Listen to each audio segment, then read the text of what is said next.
dénoncez une forme d'infantilisation de l'Afrique, mais de là à dire qu'il faut qu'elle se prenne en main et ne plus attendre d'aide de l'extérieur, vous savez bien que si on arrête de donner la béquille à un oiseau qui ne sait faire que la recevoir, il meurt.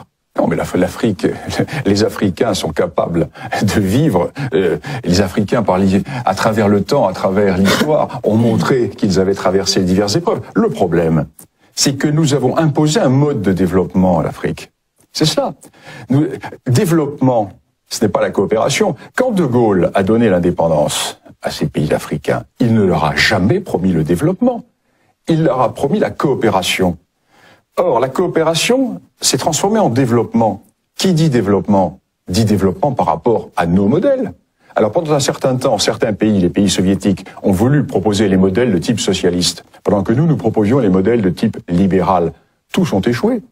Le drame, c'est que tous ces modèles plaqués sur l'Afrique sont des modèles qui sont des modèles étrangers à l'Afrique. Pourquoi?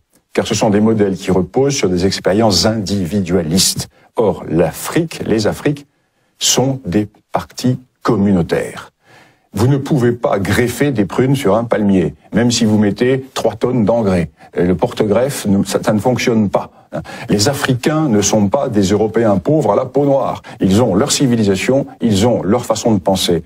Et ce qui est traumatisant pour l'Afrique, c'est de vouloir les considérer précisément comme des Européens pauvres à la peau noire. Alors, tous les modèles qui ont marché, entre guillemets, chez nous, doivent leur être appliqués.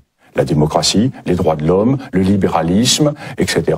Eh bien, on va à l'échec. Car le problème de l'Afrique, c'est cela. C'est pas l'économie. Ce n'est pas le manque de développement. C'est un problème d'ordre psychologique, sociologique, culturel. Et surtout, un modèle d'arrogance intellectuelle que nous avons avec notre européocentrisme, né dans ce petit cap de l'Europe qui représente géographiquement le 20e de la planète ou le 30e de la planète, peuplé par le 10e de la planète et qui prétend vouloir donner des leçons au monde entier, aussi bien à Poutine qu'aux Chinois qu'aux Africains. Eh bien non.